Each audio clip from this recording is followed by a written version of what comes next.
നമസ്കാരം. ഗുരുവായൂരമ്പലം നടയിൽ എന്ന സിനിമ മെയ് 16 റിലീസാവാണ്.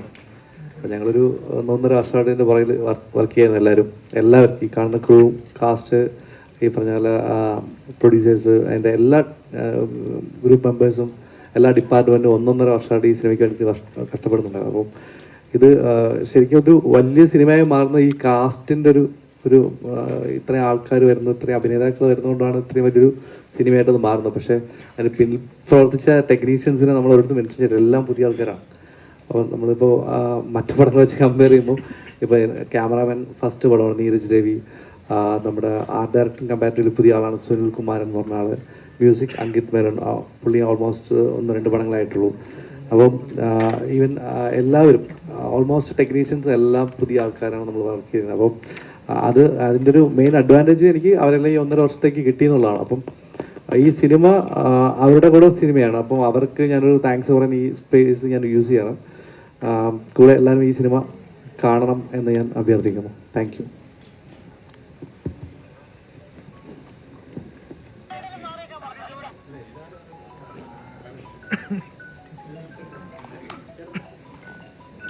നമസ്കാരം. ആദ്യം തന്നെ എത്താൻ വൈകിയതിൽ ഒരുപാട് സോറി. ഞങ്ങളെല്ലാവരും ഇന്ന് രാവിലെയാണ് എത്തിയത് ദോഹയിൽ നിന്ന്. ഇപ്പോൾ പലരും എയർപോർട്ടിൽ നിന്ന് അവരുടെ വീടുകളിൽ പോയി റെഡിയായൊക്കെ വരാനുള്ള താമസമായിരുന്നു. അതിന് കാത്തിരുന്നതിന് thank you so much. Guruvayur അമ്പലനടയിൽ എന്ന് പറയുന്നത് E4 എൻ്റർടൈൻമെൻറ്റും ഞാനും അസോസിയേറ്റ് ചെയ്യുന്ന 3ാമത്തെ സിനിമയാണ്. ഞങ്ങൾ ആദ്യം എസ്ര എന്ന സിനിമ ചെയ്തിരുന്നു. അതിനുശേഷം ഒരു ഡയറക്റ്റ് സ്ട്രീമിംഗ് സർവീസ് കൊടുത്ത ഭ്രമം എന്ന സിനിമയും, ഇന്നിപ്പോൾ ആദ്യമായിട്ടാണ് ഞങ്ങൾ കോ പ്രൊഡ്യൂസേഴ്സ് ആയിട്ട് E4 എൻ്റർടൈൻമെൻറ്റും പൃഥ്വിരാജ് പ്രൊഡക്ഷൻസും ചേർന്ന് ഒരു സിനിമ നിർമ്മിക്കുന്നത്. എന്നെ സംബന്ധിച്ചിടത്തോളം ഒരു ഹോം കമ്പനി പോലെ എനിക്ക് പൃഥ്വിരാജ് പ്രൊഡക്ഷൻസിന് വേണ്ടി ഒരു സിനിമ ചെയ്യുന്ന പോലെ തന്നെയാണ് E4 വേണ്ടിയും. അത്രയും ഒരു ക്ലോസ് അസോസിയേഷനാണ് മുകേഷ് സാറും ഞാനും, സഞ്ജയ്, സാരഥി, വിവേക്, ഇവരെല്ലാവരുമായിട്ട്.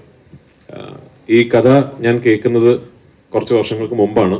ഞാൻ പല വേദികളിലും പറഞ്ഞിട്ടുള്ള പോലെ അന്ന് ബേസിൽ ജോസഫ് എന്ന താരോദയം സംഭവിച്ചിട്ടില്ല. അതുകൊണ്ട് തന്നെ അന്ന് ഈ കാസ്റ്റ് അല്ലായിരുന്നു ആക്ച്വലി. മറ്റൊരു രീതിയിലുള്ളൊരു ഒരു കാസ്റ്റിങ്ങും ഒരു കൺസെപ്ഷനും വെച്ചിട്ടാണ് ദീപു ഈ സ്ക്രിപ്റ്റ് എന്നോട് പറയുന്നത്. പിന്നീട് ഞാനും ആടുജീവിതം അതിന്റെ തിരക്കുകളൊക്കെ ആയിട്ട് പോയി. കുറച്ച് വർഷങ്ങൾക്ക് ശേഷം ഈ കഥ വിപിന് ചെയ്താൽ കൊള്ളാമെന്ന് പറയുകയും അങ്ങനെയാണ് ഈ പ്രോജക്റ്റ് വീണ്ടും ഓണാവുന്നത്. അതിൽ വിപിൻ വരുത്തിയ ഒരുപാട് മാറ്റങ്ങളുണ്ട് ഈ സ്ക്രിപ്റ്റിലും ഒക്കെ തന്നെ. അതിൽ ഏറ്റവും വലിയ മാറ്റം ഈ ഒറിജിനലി പറഞ്ഞ കാസ്റ്റിങ്ങിൽ നിന്നും ഈ 2 കഥാപാത്രങ്ങൾ ബേസിലും ഞാനും ചെയ്യുക എന്നുള്ളതാണ്. അപ്പൊ സ്വാഭാവികമായിട്ടും ഈ 2 കേന്ദ്ര കഥാപാത്രങ്ങൾ മാറുമ്പോൾ ചുറ്റും നിൽക്കുന്ന എല്ലാ ആക്ടേഴ്സിന്റെയും കാസ്റ്റിംഗ് മാറേണ്ട ഒരു ആവശ്യം വരും. അങ്ങനെയാണ് ഈ സിനിമയിൽ ഇപ്പൊ നിങ്ങൾ ഈ കാണുന്ന ഇത് ഇത്ര മാത്രമല്ല കേട്ടോ, ഒരു 10-40ഓളം ആർട്ടിസ്റ്റുകളുള്ള സിനിമയാണ്. അപ്പൊ ഈ ഒരുപാട് ഒരു ഫ്രഷ് ആയിട്ടുള്ളൊരു പെയറിങ്, നായകൻ നായിക എന്ന് മാത്രമല്ല, ക്യാരക്ടർ ആക്ടേഴ്സ് ആണെങ്കിലും സീനിയർ ആക്ടേഴ്സ് ആണെങ്കിലും എല്ലാം ഒരു ഫ്രഷ്നെസ് ഉണ്ട് ഈ സിനിമയുടെ കാസ്റ്റിംഗിൽ. ഒരുപാട് നാളുകൾക്ക് ശേഷമാണ് ഞാൻ പേഴ്സണലി ഇത്രയും നടന്മാർ ഒരുമിച്ചൊരു സെറ്റിൽ ഉണ്ടാകുന്ന ഒരു സിനിമയിൽ അഭിനയിക്കുന്നതും അത്തരം ഒരു സെറ്റിൽ ഞാൻ ഉണ്ടാകുന്നതും ഒരുപാട് നാളുകൾക്ക് ശേഷമാണ്. ഈ സിനിമയിലെ ഏറ്റവും വലിയ സന്തോഷവും അത് തന്നെയായിരുന്നു. ഒരു വലിയ കാസ്റ്റിന്റെ കൂടെ ഭയങ്കര ഫൺ ആയിട്ടുള്ളൊരു സിനിമ ചെയ്യാൻ സാധിച്ചു എന്നുള്ളത്. ഇനിഷ്യലി ഞങ്ങൾ ഈ സിനിമ പ്ലാൻ ചെയ്തിരുന്നതിനേക്കാൾ ഒരുപാട് വലിയ സിനിമയാണ് ഇപ്പോൾ. അതിന്റെ സ്കെയിൽ എന്ന് പറയുന്നത്, ഈ സിനിമയിൽ വിപിൻ പറഞ്ഞതുപോലെ ഈ നടന്മാരുടെ എണ്ണം കൂടുകയും നമ്മൾ ആദ്യം കൺസീവ് ചെയ്തതിനേക്കാൾ കുറെ കൂടെ വലിയ രീതിയിൽ ഈ സിനിമ എടുക്കാൻ സാധിച്ചു എന്നുള്ളതുകൊണ്ടാണ്. പക്ഷെ ആസ് പ്രൊഡ്യൂസേഴ്സ് മുകേഷ് സാറിനും എനിക്കും ഈ അവസരത്തിൽ വിപിന്റെ ടീമിനോടും, അതായത് വിപിൻ പറഞ്ഞ പോലെ കുറെ പുതിയ ആൾക്കാരാണ് ഈ ടീമിൽ കൂടുതലും ഉള്ളത്, ആ ടീമിനോടുമാണ് നന്ദി പറയേണ്ടത്. കാരണം ഒട്ടും സ്ട്രെസ്ഫുൾ അല്ലാത്ത, വളരെ എൻജോയ് ചെയ്ത് വേറെ ഒരു ടെൻഷൻസും ഇല്ലാതെ തീർന്ന ഒരു ഷൂട്ടിംഗ് പ്രോസസ്സാണ്. നിർഭാഗ്യവശാൽ ഈ സിനിമയുടെ ചിത്രീകരണത്തിനിടയിൽ എനിക്കൊരു പരിക്ക് സംഭവിക്കുകയും ഒരു നീ സർജറി ചെയ്യേണ്ടി വരികയും അങ്ങനെ ഒരു 4 മാസത്തോളം എനിക്കൊരു ബ്രേക്ക് എടുക്കേണ്ടി വന്നതിന്റെ ഭാഗമായിട്ടാണ് ഈ സിനിമ ഇത്രയും നീണ്ടുപോയത്. അല്ലെങ്കിൽ ഇതൊരു 1 വർഷക്കാലമൊന്നും നീണ്ടു നിൽക്കേണ്ട ഒരു പ്രോസസ് ആയിരുന്നില്ല. എന്നിരുന്നാലും ഇന്നിപ്പോൾ ഭംഗിയായിട്ട് ഈ സിനിമ ചെയ്തു തീർക്കാൻ സാധിച്ചു. ഈ 16-ാം തീയതി ലോകമെമ്പാടുമുള്ള തിയേറ്ററുകളിൽ ഒരു വലിയ റിലീസായി ഈ സിനിമാ പ്രേമികൾക്ക് മുമ്പിൽ എത്തുകയാണ്. നിങ്ങളുടെ എല്ലാവരുടെയും അനുഗ്രഹവും പ്രാർത്ഥനയും ഈ സിനിമയ്ക്ക് ഇപ്പോൾ ഉണ്ടാവണം. Thank you so much.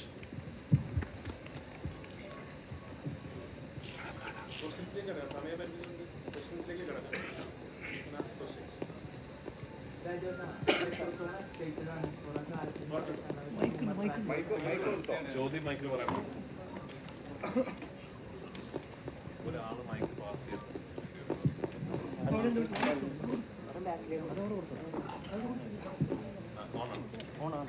രാജേട്ടാ, എത്രത്തോളം എക്സൈറ്റഡ് ആണ് കുറെ കാലം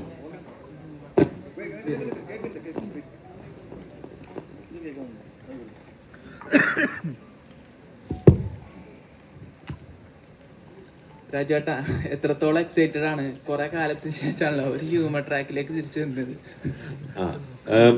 ഹ്യൂമർ എന്നുള്ളതിനേക്കാൾ ഒരു നല്ല തിരക്കഥ ഒരു നല്ല രീതിയിൽ ചിത്രീകരിക്കപ്പെട്ട ഒരു സിനിമയുടെ ഭാഗമാകുക എന്ന് പറയുന്നത് തന്നെയാണ് എക്സൈറ്റ്മെന്റ്. അതിപ്പോൾ ഹ്യൂമർ എന്നുള്ളതിനേക്കാൾ ഏത് സിനിമയും നമ്മൾ മനസ്സിൽ കണ്ട പോലെയോ അല്ലെങ്കിൽ അതിനേക്കാൾ ഭംഗിയായിട്ടോ ആ സിനിമ അതിന്റെ ഒരു ഫൈനൽ പ്രോഡക്റ്റിലേക്ക് എത്തുന്നു എന്ന് പറയുമ്പോൾ ഒരു നടനായിട്ടും നിർമ്മാതാവായിട്ടും വലിയ സന്തോഷം തരുന്ന എക്സൈറ്റ്മെന്റ് തരുന്ന കാര്യം തന്നെയാണ്. പിന്നെ ഓഫ് കോഴ്സ് എല്ലാ സിനിമകൾക്കും ഒരു യാത്രയുണ്ടല്ലോ. അപ്പൊ ഈ സിനിമയുടെ യാത്ര ആലോചിക്കുമ്പോൾ എനിക്ക് തോന്നുന്നു എല്ലാം നല്ലതിനായിരിക്കാം. കാരണം ദീപു ഈ തിരക്കഥ എന്നോട് വന്ന് പറഞ്ഞപ്പോൾ എനിക്കറിയില്ല, വിപിനെന്ന് ആദ്യത്തെ മുത്തുകോ ചെയ്തിരുന്നു ആ സമയത്ത്. ഒരു സിനിമയൊക്കെ ചെയ്ത് നിൽക്കുന്ന ഒരു സംവിധായകനാണ്. പിന്നെ ജയ ജയ ജയ ഹേ റിലീസ് ആവുന്നു. വിപിന്റെ ഫിലിം മേക്കിങ്ങിന് ഒരു ഭയങ്കര ഒരു ഫാൻ ഫോളോയിങ് ഉണ്ടാകുന്നു. അങ്ങനെ ദീപു പറഞ്ഞ് എനിക്ക് ഇഷ്ടപ്പെട്ടൊരു തിരക്കഥ വിപിന്റെ അടുത്ത് എത്തുന്നു. ആ കാലയളവ് കൊണ്ട് ബേസിൽ ഒരു വളരെ പോപ്പുലർ സ്റ്റാർ ആകുന്നു, ഫാമിലി സ്റ്റാർ ആകുന്നു. അങ്ങനെ എല്ലാം കൊണ്ടും എനിക്ക് തോന്നി ഓരോ സിനിമകൾക്കും ഒരു നിമിത്തം ഉണ്ടാവും. അപ്പൊ ആ യാത്രയുടെ പര്യവസാനം ഇന്ന് ഈ ഫോമിൽ ഈ സിനിമ എത്തി നിൽക്കുമ്പോൾ ഒരുപാട് സന്തോഷം, എക്സൈറ്റ്മെന്റ്.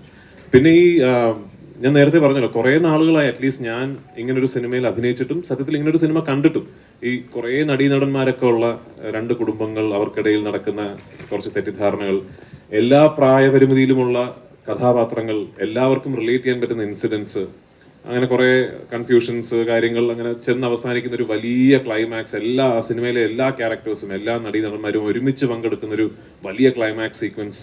അപ്പൊ അത്തരം ഒരു സിനിമ ഞാൻ മിസ് ചെയ്യുന്നുണ്ട് മലയാളത്തിൽ. അപ്പൊ അത് പ്രേക്ഷകർ മിസ് ചെയ്യുന്നുണ്ടാവുമെന്ന ശുഭപ്രതീക്ഷയിലാണ് ഞങ്ങളുടെയൊക്കെ എക്സൈറ്റ്മെന്റ്. അപ്പൊ അത് 16-ാം തീയതി പ്രേക്ഷകർ വിധി എഴുതട്ടെ.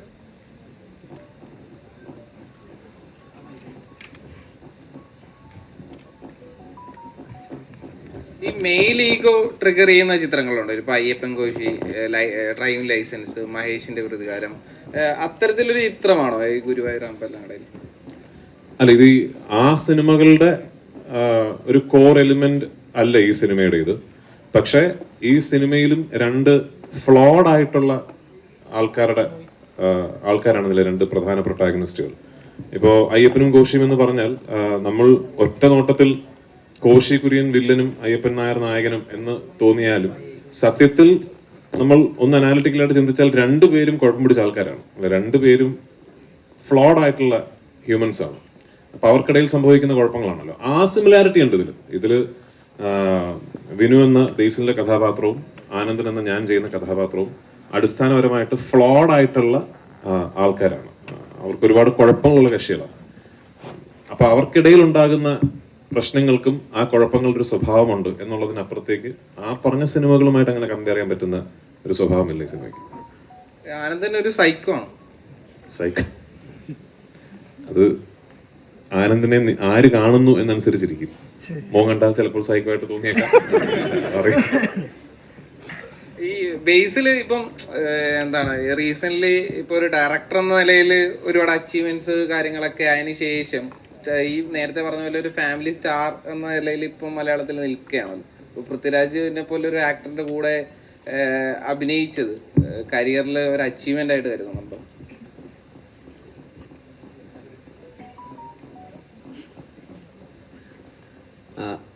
ആദ്യമായിട്ട് എല്ലാവർക്കും നമസ്കാരം. കുറച്ച് ലേറ്റ് ആയിട്ട് വന്നു, സോറി. ഉറങ്ങിപ്പോയി. രാവിലെ ഈ പറഞ്ഞ പോലെ വന്നതാണ്. അപ്പോൾ അത് കാരണം എന്നെ സംബന്ധിച്ചിടത്തോളം ഈ പറയുന്ന ഞാൻ ഇതൊന്നും അങ്ങനെ പ്ലാൻ ചെയ്തിട്ടൊന്നും ഉണ്ടായിരുന്നില്ല. ആക്ച്വലി ദീപു കുഞ്ഞിരാമായണം എന്ന് പറയുന്ന സിനിമ എഴുതിയത് ദീപുവാണ്, ഇതിൻ്റെ റൈറ്റർ ദീപുവാണ്. അപ്പോൾ കുഞ്ഞിരാമായണമൊക്കെ കഴിഞ്ഞ് ഗോതയുടെ പ്രീ പ്രൊഡക്ഷനൊക്കെ നടക്കുന്ന സമയം തൊട്ട് ദീപു ഗുരുവായൂർ അമ്പലനടയിലിൻ്റെ സിനിമയെക്കുറിച്ചും അന്ന് പല ആർട്ടിസ്റ്റ് കോമ്പിനേഷൻ അതിനെക്കുറിച്ചൊക്കെ സംസാരിക്കാറുണ്ടായിരുന്നു. അപ്പോൾ ഈ രണ്ട് ആർട്ടിസ്റ്റുകൾ അന്നും ഇതിൻ്റെ അതൊരു മെയിൻ പ്രൊട്ടഗണിസ്റ്റുകളായിട്ടുള്ള രണ്ട് ആർട്ടിസ്റ്റുകളാണ്. അപ്പോൾ അപ്പോൾ 2 അളിയന്മാർ. അപ്പോൾ ഇതന്ന് ഇങ്ങനെ ഈ ആർട്ടിസ്റ്റ് മറ്റേത് ആൾ എന്നൊക്കെ പറഞ്ഞ് അങ്ങനെ പല സംസാരങ്ങളും ഞാനും സജഷൻസൊക്കെ പറയുമായിരുന്നു, അങ്ങനെ ഇങ്ങനെയൊക്കെ. അത് കഴിഞ്ഞ് ഒരു 6-7 വർഷം കഴിഞ്ഞപ്പോൾ, ഒരു 6 വർഷമൊക്കെ കഴിഞ്ഞപ്പോൾ ആ ആർട്ടിസ്റ്റിൻ്റെ സ്ഥാനത്ത് ഞാൻ വരുമെന്ന് ഞാൻ ഒരിക്കലും പ്രതീക്ഷിച്ചില്ല. ഈ പറയുന്ന കുഞ്ഞിരാമാണ് എഴുതിയ ദീപു, ഞാൻ റൈറ്ററായിട്ടുണ്ടായിരുന്നു, ഞാൻ സംവിധാനം ചെയ്ത പടത്തിൽ റൈറ്ററായിരുന്ന ഒരാളുടെ എഴുതിയ സിനിമയിൽ ഞാൻ അഭിനേതാവായിട്ട് വരുന്നത് ഒരിക്കലും പ്രതീക്ഷിച്ചൊരു കാര്യമല്ല. അപ്പോൾ അതൊരു ഭയങ്കര എക്സൈറ്റ്മെൻ്റ് ആയിരുന്നു. പിന്നെ ബിപിൻ ചേട്ടൻ ജയ കഴിഞ്ഞിട്ട് ഞാൻ ഫാലിമിയുടെ ഷൂട്ട് നടക്കുമ്പോഴാണ് ഇതിൻ്റെ സബ്ജക്റ്റ് ഇങ്ങനെ ഒരു സബ്ജക്റ്റ് ഉണ്ടെന്ന് പറഞ്ഞ് വിളിക്കുന്നത്. അപ്പോൾ കൂടുതൽ എക്സൈറ്റ്മെൻ്റ് ആയി, കാരണം ബിപിൻ ചേട്ടനായിട്ട് വീണ്ടും ഒരു സിനിമ ചെയ്യാന്നുള്ളത്. അപ്പോൾ പിന്നെ ദീപുവിൻ്റെയും കൂടെ സ്ക്രിപ്റ്റാണ്. പിന്നെ E4 എൻ്റർടൈൻമെൻറ്റുമായിട്ട് വീണ്ടും കൊളാബറേറ്റ് ചെയ്യുന്നു. ഗോദയൊക്കെ പ്രൊഡ്യൂസ് ചെയ്തത് E4 എൻ്റർടൈൻമെൻ്റ് ആണ്. അപ്പോൾ അവരുമായിട്ടും വീണ്ടും ഒരു സിനിമ ചെയ്യുന്നു. അത് കഴിഞ്ഞിട്ട് 2-3 ആഴ്ച കഴിഞ്ഞിട്ട് ബിപിൻ ചേട്ടൻ വിളിച്ചിട്ട് പറഞ്ഞു രാജുവേട്ടനാണ് മറ്റേ ക്യാരക്ടർ ചെയ്യുന്നതെന്ന് പറഞ്ഞു. അപ്പോൾ ഞാൻ ഭയങ്കര എക്സൈറ്റഡ് ആയി, കാരണം എനിക്ക് പേഴ്സണലി ഞാൻ ഭയങ്കരമായിട്ട് അഡ്മയർ ചെയ്യുന്ന ഒരാളാണ് രാജുവേട്ടൻ. അദ്ദേഹത്തിൻ്റെ ഓൺ സ്ക്രീനും ഓഫ് സ്ക്രീനും ഒക്കെ ആയിട്ടും പല രീതിയിലുള്ള as an actor, as A director, as A producer, as A distributor, ഇത് എങ്ങനെ സാധിക്കുന്നു എന്നുള്ളതാണ് ഞാൻ ഇങ്ങനെ എപ്പോഴും അത് ഞാൻ ഇതിൻ്റെ സെറ്റിലൊക്കെ ഒരു എന്നാലും ഞാൻ ഇങ്ങനെ ചോദിച്ച് മനസ്സിലാക്കാൻ ശ്രമിക്കാറുണ്ട്. എനിക്ക് പേഴ്സണലി ഈ പറയുന്ന സംവിധായകൻ, നടൻ എന്ന് പറയുന്ന 2 റെസ്പോൺസിബിലിറ്റി മാനേജ് ചെയ്യാൻ പേഴ്സണലി ഭയങ്കര ബുദ്ധിമുട്ടാണ്. 2 ഈക്വൽ റെസ്പോൺസിബിലിറ്റീസ് ആയതുകൊണ്ട്. പക്ഷെ ഇതൊന്നും പോരാതെ കൺസിസ്റ്റൻ്റ് ആയിട്ട് കണ്ടിന്യൂസ്ലി ഇങ്ങനെ സക്സസ് ഡെലിവർ ചെയ്യുന്ന ഒരാളെന്നുള്ള രീതിയിൽ എനിക്ക് ഭയങ്കര റെസ്പെക്റ്റ് ഉണ്ട്.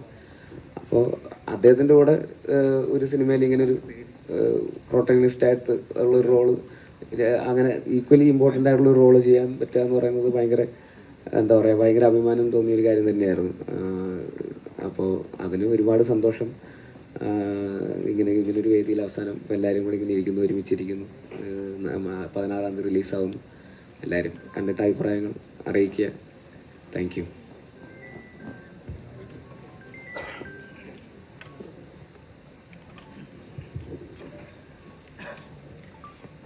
രാജേട്ടാ,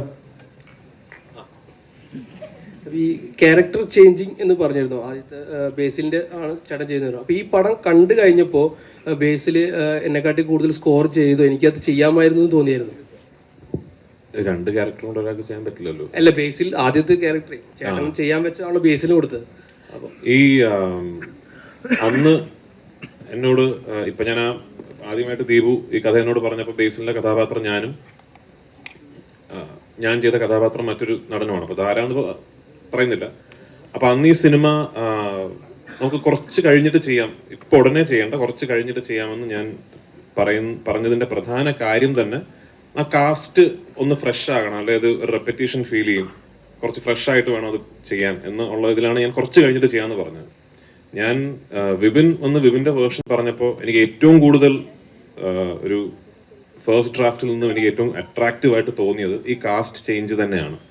കാരണം അങ്ങനെ ഞാൻ ആ കഥയെക്കുറിച്ച് ചിന്തിച്ചിരുന്നില്ല. ഞാൻ ആനന്ദനായിട്ടും മറ്റൊരാൾ വിനുവായിട്ടും, പ്രത്യേകിച്ച് ബേസിൽ വിനുവായിട്ട് ഞാൻ ചിന്തിച്ചിരുന്നില്ല. ആ ഐഡിയ വിപിന്റെയാണ്. അപ്പൊ ആക്ച്വലി എനിക്ക് തോന്നുന്നത് ഈ സിനിമയുടെ ഏറ്റവും നല്ല വേർഷനാണ് ആനന്ദൻ ഞാൻ ചെയ്യുന്നതും വിനു ബേസിൽ ചെയ്യുന്നത്. അതുകൊണ്ട് തന്നെ ബേസിൽ അത് വളരെ മനോഹരമായിട്ട് ചെയ്തിട്ടുണ്ട് എന്നുള്ളത് കൊണ്ടും അത് കണ്ടപ്പോൾ ഞാനത് ചെയ്യണമായിരുന്നു എനിക്ക് തോന്നിയിട്ടേ ഇല്ല. ഞാൻ ആനന്ദൻ എന്ന കഥാപാത്രത്തിന് ഞാനൊരു ആപ്റ്റ് കാസ്റ്റ് ആണ് എന്ന് എനിക്ക് തന്നെ ഇപ്പൊ സിനിമ കാണുമ്പോൾ തോന്നുകയാണ്. അപ്പൊ അത് വിപിന്റെ കഴിവ്.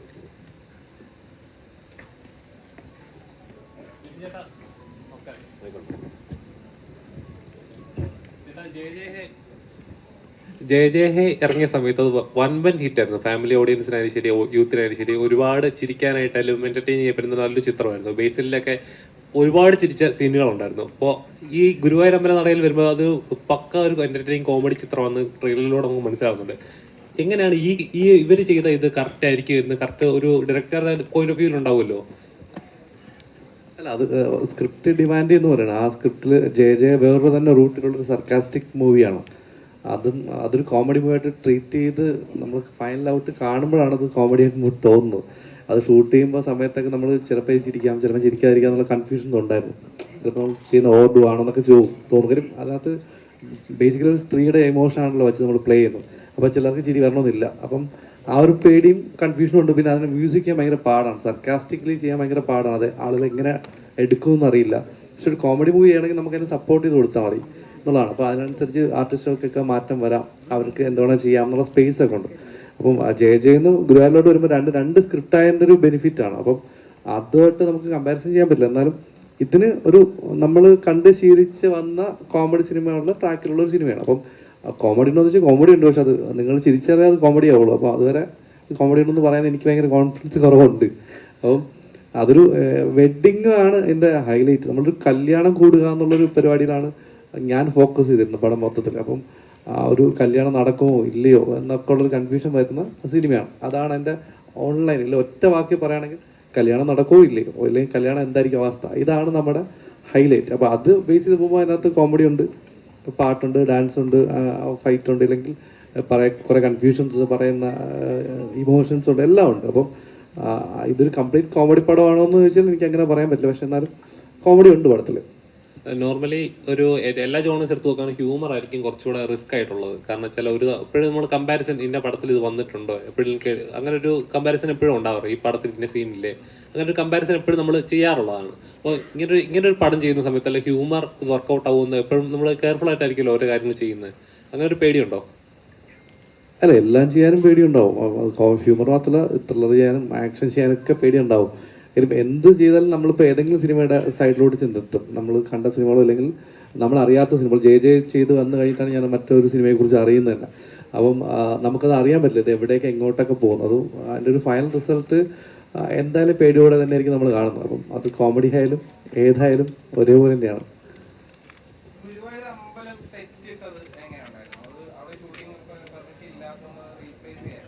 അതെ, ഒന്നും ഷൂട്ടിംഗ് പെർമിഷൻ ഇല്ല. പിന്നെ ഇപ്പോൾ നമ്മൾ കഷ്ടപ്പെട്ടൊരു പെർമിഷൻ സംഘടിപ്പിച്ചാൽ പോലും പൃഥ്വിരാജ് സുകുമാരനെയും ബേസിൽ ജോസഫിനെയും ഇല്ലെങ്കിൽ ഈ ഇരിക്കുന്ന ആർട്ടിസ്റ്റുകളൊക്കെ ഞാൻ അവിടെ കൊണ്ട് ഒരു 10-30 ആർട്ടിസ്റ്റുകളെ കൊണ്ട് 24 ദിവസം എനിക്ക് അവിടെ ഷൂട്ട് ചെയ്യാൻ പറ്റില്ല. എന്തായാലും അത് ഡിസ്റ്റർബൻസ് ആവും അവർക്ക്. പിന്നെ എന്തായാലും നമ്മുടെ ഷൂട്ട് നടക്കത്തില്ല കൃത്യമായിട്ട്. അപ്പം നമ്മളതിനെക്കുറിച്ച് ചിന്തിക്കാനേ പോയിട്ടില്ല, അത് നടക്കില്ല. അപ്പോൾ അത് നമ്മൾ പെർമിഷൻ എടുത്തിട്ട് അതിൻ്റെ സെറ്റ് ഇടുക എന്നുള്ളൊരു ഒറ്റ ഓപ്ഷനേ നമുക്കുണ്ടായിരുന്നുള്ളൂ. അപ്പോൾ അത് ഞാൻ പറഞ്ഞില്ല, സുനിൽ കുമാരൻ എന്ന് പറഞ്ഞ ഒരാളാണ് ആർട്ട് ഡയറക്ടർ. പുള്ളിയുടെ തുടക്ക സിനിമകളിലൊന്നാണ്. അപ്പം അദ്ദേഹം വളരെ നന്നായിട്ട് അത് കൈകാര്യം ചെയ്തു. നന്നായിട്ട് നമുക്ക് എക്സാക്റ്റ് ഗുരുവായൂരമ്പലം ഫീൽ ചെയ്യുന്ന രീതിയിലൊരു സെറ്റ് റീക്രിയേറ്റ് ചെയ്തു. അത് സെറ്റെന്ന് പറയാൻ പറ്റില്ല, റീക്രിയേറ്റ് ചെയ്യുക ചെയ്തത് പുള്ളി. സെയിം സൈസിൽ ആ സെയിം സ്ട്രെങ്തനിങ് ഉണ്ടായിരുന്നു. നമുക്ക് ലൈറ്റ് കയറ്റണം, ഇത്രയും പേർക്ക് ഇതിനകത്ത് നിൽക്കണം. അപ്പം ഏതാണ്ട് സെറ്റെന്ന് പറയാൻ പറ്റില്ല, അത് ഒറിജിനൽ പോലെ ബിൽഡ് ചെയ്തെടുത്തു പുള്ളി. അപ്പം അത് പൊളിക്കാൻ തന്നെ 2 മാസം എടുത്തു ബേസിക്കലി. അപ്പം തന്നെ നമുക്ക് മനസ്സിലാവില്ല അത് എത്രത്തോളം സ്ട്രോങ് ആയിരുന്നു. അപ്പം അത് നമുക്കൊരു ചലഞ്ചായിരുന്നു. നമ്മൾ ആദ്യം തുടങ്ങുമ്പോൾ ഇത് എങ്ങനെയാവും, എന്താവും, സെറ്റിട്ട് കഴിഞ്ഞപ്പോഴാണ് നമുക്ക് എല്ലാവർക്കും ആ ഒരു ഉന്മേഷമോ ഇല്ലെങ്കിൽ ഇത് സിനിമ വലുതായെന്ന് ഫീൽ ചെയ്യുന്നത് ആ ദിവസങ്ങളിലാണ്. അപ്പം അതിൻ്റെ ക്രെഡിറ്റ് മൊത്തം അതിൻ്റെ ആർട്ട് ഡയറക്ടറുകളാണ്. ആ ടൈമിലുള്ളൊരു ഇതെങ്ങനെയായിരുന്നു? ഈ ക്രൗഡൊക്കെ മെയിൻറ്റെയിൻ ചെയ്യണമല്ലോ. ഗുരുവായൂർ നമ്മൾ എപ്പോൾ പോയാലും ഭയങ്കരമായിട്ട് ക്രൗഡ് ഉള്ളൊരു സംഗതിയാണ്. അതിൻ്റെ ഉള്ളിലാണ് ഈ ക്ലൈമാക്സ് പോർഷൻസ് ഈ പറഞ്ഞ പോലെ 24 ദിവസം. അപ്പോൾ അതിൻ്റെ കോസ്റ്റ് എത്രയായി എന്നൊക്കെ ഒന്ന് പറയാൻ കഴിയുമോ? കോസ്റ്റ് പ്രൊഡ്യൂസർ വേണ്ടത്. ക്രൗഡ് നമുക്കൊരു 10,000-1500 പേരിൽ പുറത്ത് എല്ലാ ദിവസവും ഉണ്ടായിരുന്നു. ഒരു 10-24 ദിവസം ഷൂട്ട് ഉണ്ടായിരുന്നു. അപ്പോൾ ആ 24 ദിവസം ഈ ക്രൗഡ് മാനേജ് ചെയ്യാൻ തന്നെ ഒരു ഡയറക്ഷൻ ടീം ഉണ്ടായിരുന്നു. അവർക്കുള്ള ആക്ടിവിറ്റീസ് കൊടുക്കാനുള്ള ഡയറക്ഷൻ ടീം ഉണ്ടായിരുന്നു. പിന്നെ അവരെ ടേക്ക് കെയർ ചെയ്ത രീതി എനിക്ക് ഏറ്റവും ഇഷ്ടപ്പെട്ടത്. ഇപ്പോൾ ഈ ഫോറും പൃഥ്വിരാജ് പ്രൊഡക്ഷൻസും ഞാനതിൽ ഭയങ്കരമായിട്ട് അഭിമാനിക്കുന്നുണ്ട്. അവർ ജൂനിയേഴ്സിനെ ട്രീറ്റ് ചെയ്ത രീതി, അവർക്ക് ഉണ്ടായിരുന്ന ഫുഡ്, എല്ലാ ദിവസവും ഞങ്ങളെക്കാളുള്ള ഫുഡ് അവർക്കാണ് കിട്ടിക്കൊണ്ടത്. അവർക്ക് സെപ്പറേറ്റ് കേറ്ററിംഗ് സർവീസിൽ നിന്നുള്ള നോൺ വെജ് ഫുഡുള്ള നല്ല ഫുഡും എല്ലാം അവർക്ക് കൊടുത്തായിരുന്നു. പ്ലസ് അവർക്കുള്ള ടോയ്ലറ്റ് സർവീസുകൾ, അവർക്ക് വേണ്ടി സെപ്പറേറ്റ് ടോയ്ലറ്റ്സ് ഉണ്ടാക്കി, ടോയ്ലറ്റ്സ് ഉണ്ടാക്കി കൗണ്ട് ചെയ്യാൻ പറ്റില്ല, അത്രയും ടോയ്ലറ്റ്സ് ഉണ്ടാക്കി. പിന്നെ അവർക്ക് വിശ്രമിക്കാൻ സ്പേസ്, ഫാനൊക്കെ വെച്ചിട്ട് അങ്ങനെ എല്ലാം സെറ്റ് ചെയ്ത് അവരെ നന്നായിട്ട് കെയർ ചെയ്തു എന്ന് എനിക്ക് തോന്നുന്നുണ്ട്. അപ്പം അത് എല്ലാ സിനിമയിലും സാധ്യമല്ല. പക്ഷെ അതിന് വേണ്ടി തന്നെ ഒരു ഡിപ്പാർട്ട്മെന്റ് ഈ ജൂനിയേഴ്സിനെ ഹാൻഡിൽ ചെയ്യാനും അവരെ കെയർ ചെയ്യാനും അവർക്ക് കൊണ്ട് കാര്യങ്ങൾ എത്തിക്കാനും ഒക്കെ ആയിട്ട് ഈ ഫോറിൻ്റെ സൈഡിൽ നിന്നും പൃഥ്വിരാജ് പ്രൊഡക്ഷൻ്റെ സൈഡിൽ നിന്ന് ഒരു ടീം തന്നെ ഉണ്ടായിരുന്നു. ഒരു ജൂനിയേഴ്സിനെ കോർഡിനേറ്റ് ചെയ്യാൻ. അതൊരു വലിയ ഭയങ്കര ഒരു പ്ലാനായിട്ട് തോന്നി. അതൊരു സിസ്റ്റമാറ്റിക് ചെയ്യുന്നതിൻ്റെ അതിൻ്റെ ഒരു എവിഡൻസ് ആയിട്ട് എനിക്ക് തോന്നുന്നു. അത് എല്ലാ സിനിമയിലും ഇത്രയും ക്രൗഡ് ഉണ്ടെങ്കിൽ അത് ഡെഫിനറ്റ്ലി അടുത്ത സിനിമകളിലും എല്ലാവർക്കും അപ്ലൈ ആവുന്ന ഒരു പരിപാടിയായിട്ട് മാറി. അതൊരു എക്സാമ്പിളായിട്ട് എനിക്ക് തോന്നി. അപ്പം അത് ഭയങ്കര നല്ലൊരു സംഭവമായിട്ട് എനിക്ക് തോന്നി. അപ്പം ആ ക്രൗഡിനെ ഹാൻഡിൽ ചെയ്യാൻ എനിക്ക് കുറച്ചുകൂടി ഈസി ആയിരുന്നു. അവർ വരുന്നത് തന്നെ ഇങ്ങനെ ട്രീറ്റ് ചെയ്തിട്ടാണ് വരുന്നത് ആൾക്കാർ നമ്മുടെ ടീമിൻ്റെ. അപ്പോൾ അതിൻ്റെ ഒരു ഗുണമുണ്ടായി എനിക്ക്. അപ്പം ഈ പറഞ്ഞ ക്രൗഡും അതിനകത്ത് സഹകരിച്ചിട്ടുണ്ടെന്ന് തന്നെയാണ് എൻ്റെ വിശ്വാസം.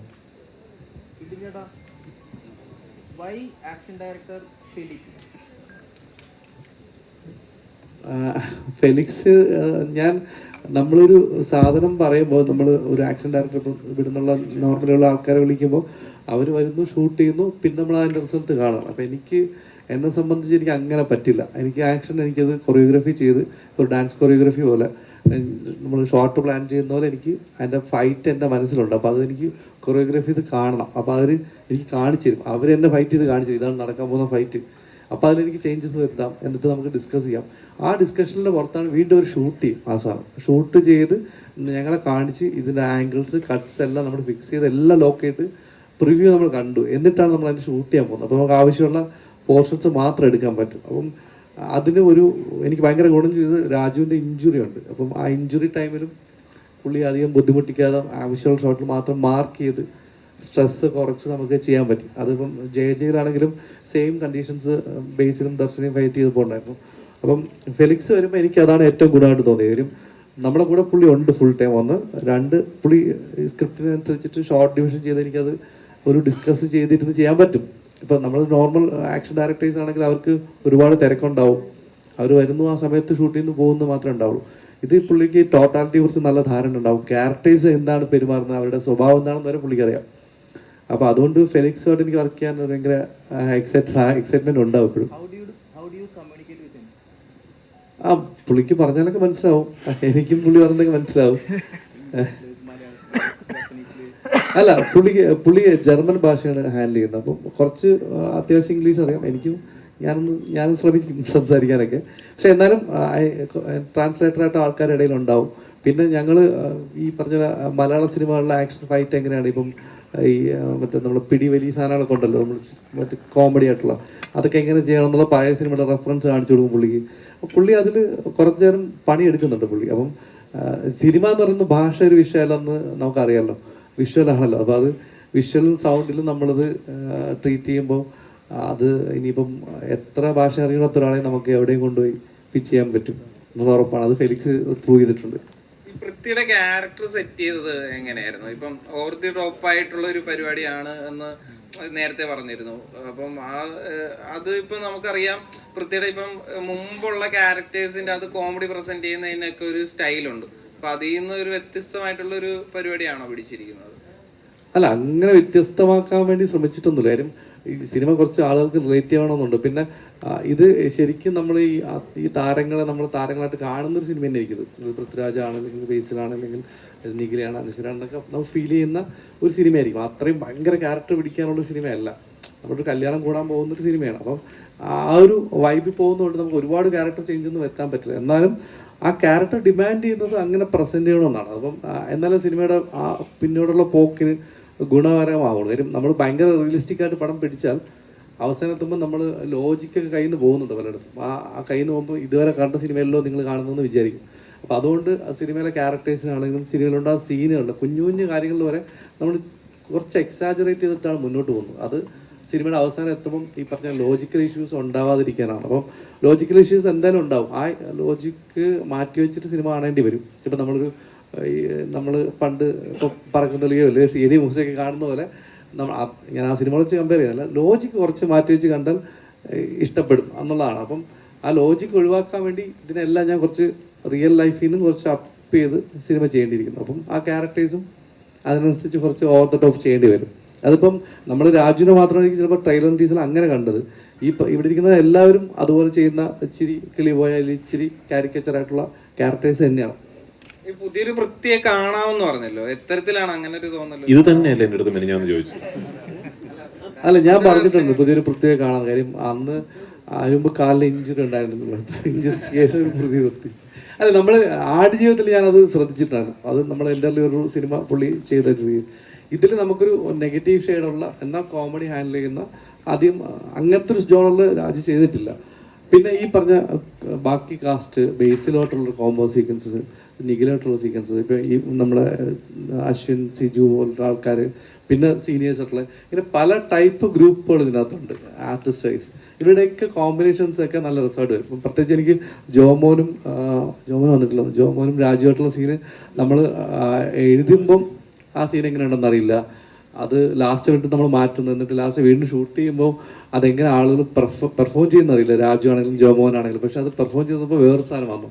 അപ്പം അത് എനിക്ക് തോന്നുന്നു അതൊക്കെ ആ സമയത്ത് എക്സ്പ്ലോർ ചെയ്ത സാധനങ്ങളാണ്. അപ്പം എനിക്ക് തോന്നിയിട്ടുള്ളത് രാജു, എൻ്റെ ഒരു പേഴ്സണൽ തിങ്കിങ് ആണ്, രാജു ഭയങ്കര പ്രിപ്പയർ ചെയ്തിട്ട് സിനിമ ചെയ്യുന്ന, ഡയറക്റ്റ് ചെയ്യുന്ന അല്ലെങ്കിൽ അഭിനയിക്കുന്ന ഒരാളാണ്. പക്ഷെ അവിടെ വന്നപ്പം അതുണ്ടായില്ലെന്ന് തോന്നി. അപ്പം അതൊരു പുതിയ കാര്യമായിരിക്കുമല്ലോ. അപ്പോൾ ആ സ്പോട്ടിൽ പുള്ളിക്ക് തോന്നിയ ഇൻഡ്യൂഷൻ വെച്ചിട്ട് പുള്ളി അഭിനയിച്ചിരിക്കുകയാണ്. അപ്പോൾ അതൊരു പുതിയ സാധനമായിട്ട് എനിക്ക് തോന്നി. ഇനി അങ്ങനെയാണെന്ന് അറിയില്ല, അത് രാജുവിന് പറയേണ്ടി വരും. ഈ 2 ഡയറക്ടേഴ്സിനാണല്ലോ, അത് 2 ഡയറക്ടേഴ്സ് ചുമ്മാ ഉള്ള ഒരു ഡയറക്ടർ അല്ല, മലയാളത്തിൽ തന്നെ സിഗ്നേച്ചർ ക്രിയേറ്റ് ചെയ്ത 2 ഡയറക്ടേഴ്സ്. അപ്പം അവരെ വെച്ച് ചെയ്യാൻ നേരത്തുള്ള ഇൻപുട്ട് എങ്ങനെയായിരുന്നു? അത് സീൻ അവർ തീരെ ഇൻപുട്ട് എനിക്ക് തരാറില്ല. അവരെനിക്ക് എൻ്റെ അടുത്ത് ഒന്നും ഇടപെടാറില്ല. എനിക്ക് തോന്നിയിട്ടുണ്ട് ചിലപ്പോൾ ഞാൻ ഫസ്റ്റ് ഡേ ഒക്കെ വിചാരിക്കുമ്പോൾ എൻ്റെ മനസ്സിൽ രാജു വന്നിട്ട് ആ ഷോട്ട് അങ്ങനെയല്ല ഇങ്ങനെ വയ്ക്കേണ്ടതെന്നൊക്കെ പറയുന്ന ഒരാളായിരിക്കും ഞാൻ മനസ്സിൽ വിചാരിച്ചിട്ടാണ് തുടങ്ങുന്നത് ഡേ 1. പക്ഷേ രാജു മോണിറ്റർ ഫ്രണ്ടിൽ പോലും വന്നിരിക്കുന്നില്ല, ആ സ്പോട്ട് കാണുന്നില്ല. അപ്പം ഞാൻ വിചാരിച്ചു എനിക്ക് മനഃപൂർവ്വം മാറിയിരിക്കും തോന്നി. ഞാൻ ഇൻവൈറ്റ് ചെയ്യും, ഇവിടെ വന്നിരിക്കാം അല്ലെങ്കിൽ സ്പോട്ട് കാണണോ എന്നൊക്കെ ചോദിച്ചിട്ട് ഒരു ഗ്രാജുവലിയാണ് ഞങ്ങളോട് സിങ്ക് ആവുന്നത്. അതായത് എനിക്ക് ഡിസ്റ്റർബൻസ് ആവണ്ടെന്ന് പുള്ളി വിചാരിച്ചിട്ടുണ്ടാവും. ബേസിൽ എനിക്ക് പണ്ടേ അറിയാം. അപ്പോൾ ബേസിൽ എന്തും മുഖത്ത് നോക്കി പറയും, കൊള്ളില്ലെങ്കിൽ കൊള്ളില്ലെന്ന് തന്നെ പറയും, കൊള്ളാമെങ്കിൽ കൊള്ളാമെന്ന് തന്നെ പറയും. ഇല്ലെങ്കിൽ അവനെ കളിയാക്കലും അവൻ എന്നെ കളിയാക്കലും ചിരിച്ചിട്ട് പോകുന്നതാണ്. അപ്പോൾ അതുകൊണ്ട് പ്രശ്നമില്ല. പക്ഷേ രാജുവിൻ്റെ കാര്യത്തിൽ എനിക്ക് അങ്ങനെ ഒരു പരിചയം ഉണ്ടായിരുന്നില്ല. പക്ഷേ പോകെ പോകെ മനസ്സിലായി നമ്മൾ രണ്ടുപേരും ഏതാണ്ട് ഒരേ സ്വഭാവമുള്ള ആൾക്കാരാണ് ഈ ഇരിക്കുന്നവരെല്ലാവരും. അപ്പോൾ അതുകൊണ്ട് അങ്ങനെ ഒരു പ്രശ്നം വന്നിട്ടില്ല. അവർ നമ്മളെ വർക്കിൽ ഇടപെടുകയോ, പിന്നെ ഡയറക്ടേഴ്സിന് അങ്ങനെ ഒരു ഗുണമുണ്ടല്ലോ, ഡയറക്ടർക്കും ആക്ടർ ആകുമ്പോൾ അവർക്കറിയാം വേറൊരാളെ വർക്കിൽ കയറി ഇടപെടാൻ പാടില്ല. അവർ ഒരു വലിയ കാര്യം ചെയ്തുകൊണ്ടിരിക്കുമ്പോൾ അതിനിടയിൽ ചെറിയൊരു മാറ്റങ്ങളൊന്നും വരുത്താൻ ശ്രമിക്കില്ല എന്ന് എനിക്കറിയാം. അതങ്ങനെ മെയിൻറ്റെയിൻ ചെയ്യുന്നുണ്ട്. അപ്പം ഒരിക്കലും ഡയറക്ടേഴ്സ് ഒരിക്കലും വേറൊരു ഡയറക്ടർ ഡിസ്റ്റർബ് ചെയ്യില്ലെന്ന കാര്യം എനിക്ക് ഉറപ്പാണ്. അപ്പോൾ അത് രണ്ടും ആ ഒരു അകലം നമ്മളിന്ന് എപ്പോഴും സൂക്ഷിക്കുന്നുണ്ടാവും. പക്ഷെ എന്നാൽ ഞാൻ കാണിച്ചു കൊടുക്കുമ്പോൾ ഒരു വർക്കായെന്ന് തന്നെ പറയും, ഇല്ലെങ്കിൽ ഇല്ലെന്ന് തന്നെ പറയും. അതുണ്ട്. പക്ഷെ എന്നാലും നമ്മുടെ ഒരു ജോലിയിൽ കയറി അവർ ഇടപെടുന്നൊരു സ്ഥിതി എനിക്ക് ഏറ്റവും കംഫർട്ടായിട്ട് വർക്ക് ചെയ്യാൻ പറ്റുന്ന 2 ആക്ടേഴ്സായിട്ട് മാറി. അത് അവർ ഡയറക്ടേഴ്സ് ആയതുകൊണ്ടാണ് അവർ അതങ്ങനെ ഒരു റെസ്പോൺസിബിലിറ്റി എടുത്ത് മാറി നിൽക്കുക, അല്ലെങ്കിൽ നമുക്ക് ആ ഫ്രീഡം തരുന്നതെന്ന് എനിക്ക് തോന്നിയിട്ടുണ്ട്. അനശ്വരം ഇവിടെ 21 ദിവസം കണ്ടിന്യൂസ്ലി കല്യാണപ്പെണ്ണായിട്ട് മേക്കപ്പ് ഇട്ട് അഭിനയിച്ച സിനിമ എന്ന് പറയുന്നുണ്ട്. അപ്പൊ ആ ഒരു എക്സ്പീരിയൻസ് ഒന്ന് ഷെയർ ചെയ്യാം. കൂടെ തന്നെ ബേസിലേട്ടന്റെ വധുവായിട്ട് അഭിനയിച്ച ഒരു എക്സ്പീരിയൻസ് കൂടെ.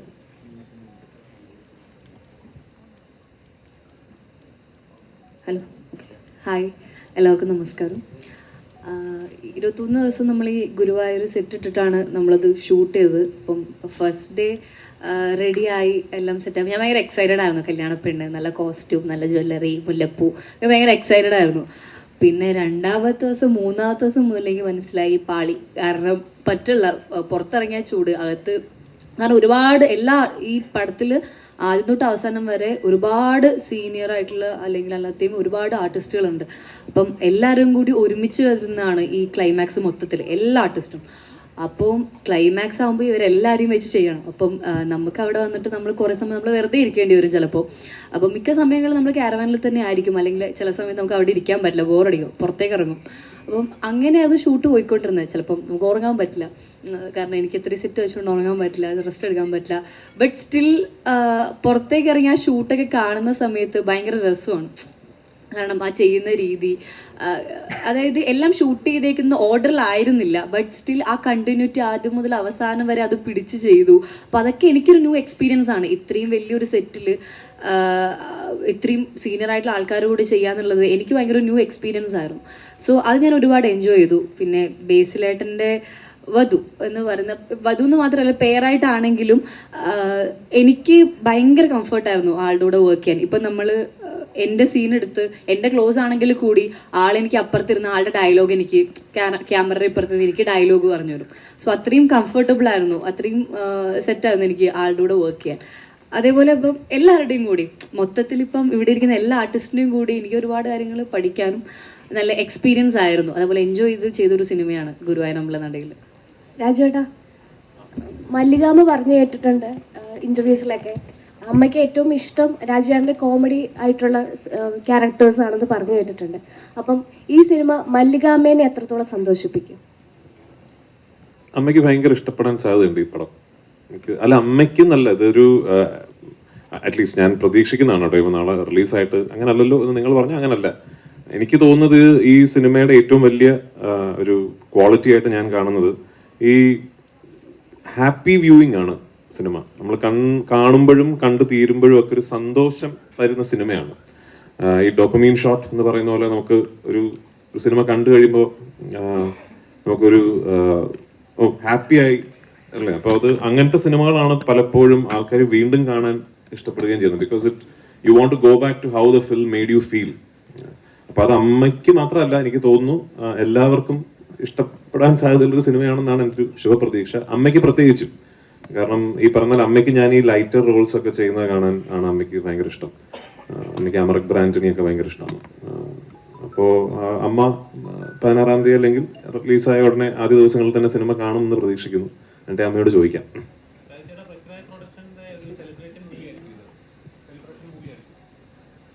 ഞങ്ങളുടെ എല്ലാ പടങ്ങളും സെലിബ്രേറ്റ് ചെയ്യണേ എന്നുള്ളതാണ് ഞങ്ങളുടെ ഒരു ആഗ്രഹം.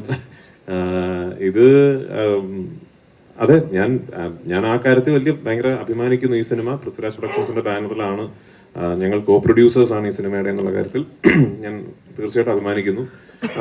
പൃഥ്വിരാജ് പ്രൊഡക്ഷൻസ് ഈ ജോണറിൽ ഉള്ളൊരു സിനിമ ആദ്യമായിട്ടാണ് ചെയ്യുന്നത്.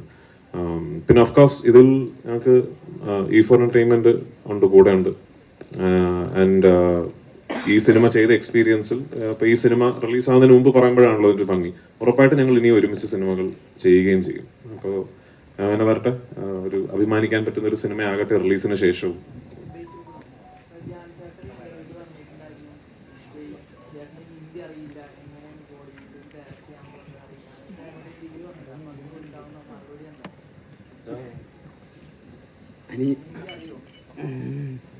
ഞാൻ ബോളിവുഡ് ചെയ്യാൻ പോകണമെന്ന് ആര് പറഞ്ഞു? ഞാൻ പറഞ്ഞിട്ടില്ലല്ലോ. അത് വെറുതെ അവന് ഹിന്ദി അറിയാം. ഞാൻ സുഗമ പരീക്ഷയ്ക്കൊക്കെ എനിക്ക് 100 മാർക്ക് കിട്ടിയിട്ടുണ്ട്. പഴയ പുലിയാണ് ഞാൻ. ഇപ്പോൾ കുറച്ചുകൂടെ ഒന്ന് ഹിന്ദി അറിയാം. ഹിന്ദി സിനിമ കാണുന്ന ഒരാൾ. ഹിന്ദി മേ ബാത് കർനാ ഹൈ ക്യാ?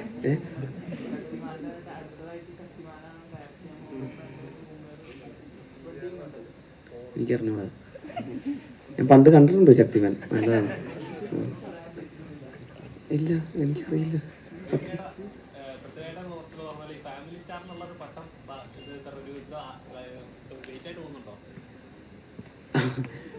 ആ ഉണ്ട്. അത് അങ്ങനൊന്നുമില്ല. അപ്പൊ ഭയങ്കര സീരിയസ് ആയി പോയല്ലോ. പൃഥ്വിരാജിന്റെ ഫിലിമിൽ അഭിനയിച്ചോണ്ടോ? ഞാനല്ല പാട്ടൊക്കെ പാടിയത് കണ്ടായിരുന്നു. ഈ മിന്നലത്തെ അങ്ങനെയൊന്നുമില്ല. ഇതിപ്പോ ഇങ്ങനെ എല്ലാവരും ഇങ്ങനെ സീരിയസ് ആയിട്ട് ഇരിക്കുന്നതുകൊണ്ട് പിന്നെ ഉറക്കം കിട്ടിയില്ല ഇന്നലെ. അതിന്റെ ഒരു പ്രശ്നമുണ്ട്. നന്നായിട്ട് ഉറങ്ങിയിട്ടൊക്കെ വന്ന ഭയങ്കര കോമഡിയാ.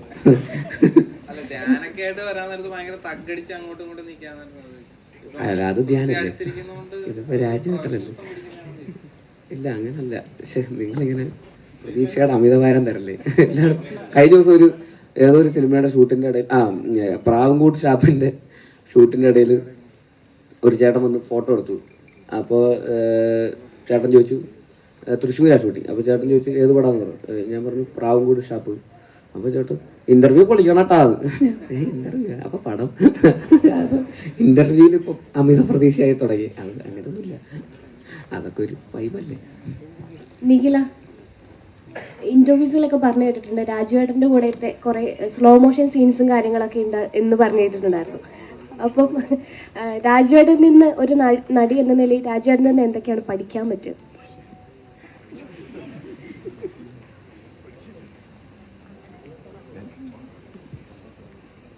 അങ്ങനെ പ്രത്യേകിച്ചൊന്നും പഠിച്ചിട്ടൊന്നുമില്ല. അങ്ങനെയൊന്നുമില്ല. ഇല്ല, അങ്ങനെ പഠിക്കുക എന്നുള്ളതല്ല. നമ്മൾ ചില ആർട്ടിസ്റ്റുകളുടെ കൂടെ വർക്ക് ചെയ്യാനുള്ളത് ഭയങ്കര ഒരു ആഗ്രഹമായിരിക്കും. നമ്മൾ സിനിമയിൽ വന്നിട്ട് എൻ്റെ ഫസ്റ്റ് ടൈം അസോസിയേഷനാണ്. അപ്പം എനിക്ക് അതൊരു വലിയ സന്തോഷമുള്ളൊരു കാര്യമായിരുന്നു. പഠിക്കാനുള്ളൊരു സ്പേസൊന്നും വിപിനേട്ടൻ തന്നിട്ടില്ല. ഒരുപാട് സീനുകളും ഡയലോഗുകളും ഒക്കെ ഉള്ളതുകൊണ്ട് അത് പഠിക്കേണ്ടത് കൊണ്ട് മറ്റേതെനിക്ക് പറ്റിയിട്ടില്ല. ഇല്ല, അങ്ങനെ ഒരാളുടെ അടുത്തുനിന്ന് പഠിക്കുക എന്ന് പറയുന്നത് അഭിനയിക്കുന്ന സമയത്ത് എന്നുള്ളതല്ലല്ലോ. നമ്മൾ ഇപ്പോൾ ഗ്രാജുവലി ഇപ്പം എല്ലാ ദിവസങ്ങളും നമ്മൾ പ്രൊമോഷൻ്റെ ഭാഗമായിട്ടൊക്കെ കാണുമ്പോഴാണ് നമ്മൾ കൂടുതൽ പരിചയപ്പെടുന്നതും സംസാരിക്കുന്നതും ഒക്കെ. പൃഥ്വിരാജിനെ ബേസിക്കലി ഒരുമിച്ച് അഭിനയിക്കാൻ നേരത്ത് ഒരുപാട് നേരം കൂടെ കിട്ടില്ല ബേസിൽ. അപ്പൊ ഒരു കഥ പറയാനൊക്കെ ട്രൈ ചെയ്തോ? അല്ലെങ്കിൽ മാനറിസം, പൃഥ്വിരാജിന്റെ മാനറിസങ്ങളൊക്കെ പഠിച്ചു? മാനറിസം ഇല്ല, അങ്ങനെ കഥ ഇല്ല. പക്ഷെ എനിക്കിങ്ങനെ ഒരുപാട് ചോദ്യങ്ങളൊക്കെ ചോദിക്കാനുണ്ടായിരുന്നു. എനിക്ക് ആദ്യമൊക്കെ എനിക്ക് നമുക്കൊക്കെ ഒരു പേടി ഉണ്ടാവുമല്ലോ ഇപ്പോൾ അല്ലേ. ഞാനും അങ്ങനെ അധികം മുമ്പ് ഞാൻ സംസാരിച്ചിട്ടൊന്നുമില്ല, എല്ലാവരെയും പോലെയൊക്കെ തന്നെയാണ് വിമാനത്തിന്റെ സംഗതി എല്ലായിടത്തും പറയുന്നുണ്ടല്ലോ, സെൽഫി എടുക്കാൻ പോയതാണ്. ആ ഞാൻ ഒരു ഫോട്ടോ എടുക്കാൻ വേണ്ടി പോയതാ. അപ്പൊ അന്ന് ഒരു പ്രാവശ്യം, ഈ സിനിമയ്ക്ക് മുമ്പ് ഒറ്റ പ്രാവശ്യം ഞാൻ രാജുവേട്ടനെ കണ്ടിട്ടുള്ളൂ. അത് വിമാനം എന്ന് പറയുന്ന സിനിമയുടെ സെറ്റിൽ ഞാൻ അതുവഴി പോയപ്പോൾ ഒരു ഫോട്ടോ എടുത്തിട്ടുണ്ട്. അല്ലാതെ നമ്മൾ സിനിമയിലൊക്കെ അതൊന്നും ഇവിടെ പറയേണ്ട കാര്യം. അപ്പോ അങ്ങനെ അപ്പൊ ഞാൻ ഭയങ്കര ഫാനാണ്.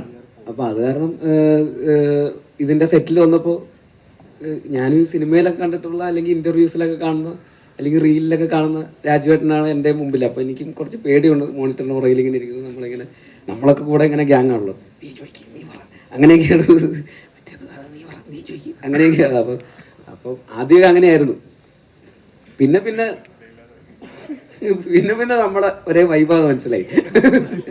പിന്നെ ഭയങ്കര കോമഡിയായിരുന്നു, തമാശയൊക്കെ പറയും. അങ്ങനെ ടിപ്സ് ഒക്കെ ചോദിച്ചു? ടിപ്സോ? അല്ല, ഞാൻ ഇങ്ങനെ ചോദിക്കും. അല്ല, ഞാൻ നേരത്തെ പറഞ്ഞില്ലേ എനിക്ക് രാവിലെയും കൂടെ ചോദിച്ചതേ ടിപ്പ് ചോദിക്കല് തന്നെ, ഫുൾ ടൈം ടിപ്സ്. അപ്പോ അല്ല, എനിക്കിതൊക്കെ എങ്ങനെയാണ് ഇതെല്ലാം കൂടെ മാനേജ് ചെയ്ത് കൊണ്ടുപോകുന്നത്, എങ്ങനെയാണ് ഇതിൻ്റെ ഒരു സിനിമ എന്ന് മാത്രം ആലോചിച്ചുകൊണ്ട് ജീവിക്കുന്ന ഒരാളാണല്ലോ, ഫുൾ ടൈം സിനിമ. ഒരുപാട് ഇന്റർവ്യൂസിലൊക്കെ സംസാരിക്കുന്നതും അദ്ദേഹത്തിൻ്റെ ഒരു വിഷൻ, ഒരു മലയാള സിനിമയെ റെപ്രസെന്റ് ചെയ്യുന്നു, ഒരു ബ്രാൻഡ് അംബാസഡർ എന്നൊക്കെ രീതിയിൽ പുറത്തേക്ക് അതിനൊക്കെ. അപ്പോൾ ഇതൊക്കെ അങ്ങനത്തെ ആസ്പിറേഷൻസ് ഉള്ള ഒരാൾ. അപ്പോൾ ഇതൊക്കെ എനിക്കും ഭയങ്കര, ഞാനും അങ്ങനെ കുറച്ച് അംബീഷ്യസ് ഒക്കെ ഉള്ള ഒരാളാണ്. അപ്പോൾ എനിക്കും ഈ പറയുന്ന ഭയങ്കര റിലേറ്റബിൾ ആണ് അങ്ങനത്തെ കുറേ കാര്യങ്ങളൊക്കെ. അപ്പോൾ എനിക്കും ആഗ്രഹമുണ്ട് ഇതൊക്കെ എങ്ങനെയാണ് ഇതൊക്കെ കൂടെ മാനേജ് ചെയ്ത് എങ്ങനെയാണ് കൊണ്ടുപോകുന്നത്, കണ്ടിന്യൂസ്ലി ഇങ്ങനെ കൺസിസ്റ്റൻ്റ് ആയിട്ട് ഇതെല്ലാം മാനേജ് ചെയ്ത്. പിന്നെ അവിടെ എങ്ങനെയാണ്, അവിടുത്തെ വർക്കിംഗ് എങ്ങനെയാണ്, ഇവിടെ എങ്ങനെയാണ്, ഇവിടുത്തെ സ്റ്റൈൽ എങ്ങനെയാണ്, ഇങ്ങനെയൊക്കെ ആയിട്ട്. പിന്നെ പഴയ കഥകൾ, ഒരുപാട് സിനിമകളിലെ കഥകളും തമാശകളൊക്കെ അങ്ങനെയൊക്കെ. ഇപ്പോൾ ചെറിയ പ്രായത്തിൽ സിനിമയിൽ അഭിനയിക്കാൻ തുടങ്ങിയ ഒരാളെന്നുള്ള രീതിയിൽ ഇത്രയും വർഷത്തെ എക്സ്പീരിയൻസ് ഉണ്ടല്ലോ. അപ്പോൾ ഫിലിമിൽ ഷൂട്ട് ചെയ്യുന്നു, ഡിജിറ്റലിലേക്ക് വന്നപ്പോൾ അത് ഷൂട്ട് ചെയ്യുന്നു, പല പല ആർട്ടിസ്റ്റുകളുടെ കൂടെയും പല ഡയറക്ടേഴ്സിൻ്റെ കൂടെയൊക്കെ ഒരുപാട് സിനിമകൾ വർക്ക് ചെയ്തിട്ടുണ്ട്. തെലുങ്കിൽ ചെയ്യുന്നു, ഹിന്ദിയിൽ ചെയ്യുന്നു, അങ്ങനെ പല ഭാഷകളിൽ ചെയ്യുന്നു. അപ്പോൾ എല്ലാത്തിനെ കുറിച്ച് നമുക്ക് കുറേ കാര്യങ്ങൾ, കഥകളൊക്കെ ചോദിക്കാനുണ്ട്. അവരൊക്കെ എങ്ങനെയാണ് ഇതിൻ്റെ പരിപാടി, ഇവരെങ്ങനെയാണ്, പ്രശാന്ത് ഇങ്ങനെയൊക്കെ നമുക്ക്. അപ്പോൾ അങ്ങനെ ഒരുപാട് ചോദിക്കാനുണ്ട് ആക്ച്വലി. അപ്പോൾ അങ്ങനെ ഞങ്ങൾ ഇടയ്ക്കിടയ്ക്ക് ഇങ്ങനെ ഞാൻ ടിപ്സ് ചോദിക്കാറുണ്ട്. എനിക്കത് ബേസിൽ ഒരുപാട് വർക്കൊക്കെ ചെയ്ത് ഇങ്ങനെ ടയർഡൊക്കെ ആയിരിക്കില്ലെങ്കിൽ ഒരുപാട് കാര്യങ്ങളൊക്കെ ഏറ്റെടുത്ത് ചെയ്യാൻ നേരത്ത് വിനീത് ശ്രീനിവാസൻ ഇടയ്ക്ക് വിളിച്ചിട്ട് ചോദിക്കും, എടാ നീ ഓക്കെ അല്ലേ എന്നിങ്ങനെ ചോദിക്കുമെന്ന് പറഞ്ഞിട്ടുണ്ട്. അതൊക്കെ നമ്മുടെ പൃഥ്വിക്ക് പറ്റിയ സംഗതിയാ, ഈ എല്ലാം കൂടെ ആ പരിപാടിയാണോ ഈ പറഞ്ഞിരുന്നത്? പറഞ്ഞു വിനീതേട്ടൻ പറഞ്ഞത്. അതായത് വിനീതേട്ടൻ ഈ പറയുന്ന പോലെ ഞാൻ കുറേ എല്ലാം കൂടെ ആയിട്ട് ഞാൻ പ്രാന്തായിട്ടിരിക്കുമ്പോൾ ഒരു വിനീതേട്ടൻ എൻ്റെ അടുത്ത് വിളിച്ചിട്ട് ഒരു ദിവസം, എടാ നീ ഓക്കെ ആണോ, എല്ലാവരും എന്തെങ്കിലും ഡേറ്റ് മറ്റേത് അതെപ്പോൾ വരും, ഇപ്പോൾ വരും, ഇങ്ങനെയൊക്കെയാണല്ലോ ചോദിക്കുക. അപ്പോൾ ഒരാൾ പെട്ടെന്ന് എല്ലാ ഓക്കെ അല്ലേ എന്ന് ചോദിച്ചപ്പോൾ എനിക്ക് ഭയങ്കര അങ്ങനെയൊക്കെ ആൾക്കാർ ഓക്കെ, അത് ഭയങ്കര ഇതായിരുന്നു. അപ്പോൾ അതിനെക്കുറിച്ച് വിനീതേട്ടൻ ഒരു ഇന്റർവ്യൂവിൽ പറഞ്ഞു. അപ്പോൾ അതിൽ വിനീതേട്ടൻ സംസാരിച്ച എല്ലാവർക്കും പൃഥ്വിരാജ് ആവാൻ പറ്റൂല്ലോ, അതുകൊണ്ട് ഞാൻ അവൻ്റെ അടുത്ത് ഓക്കെ ആണോ എന്ന് ഞാൻ ചോദിച്ചു എന്ന് അങ്ങനെ പറഞ്ഞായിരുന്നു. അപ്പോൾ അതൊക്കെ തന്നെയാണ് എനിക്കും അറിയുന്നത്, എങ്ങനെയാണ് അങ്ങനെ ആവുന്നത്.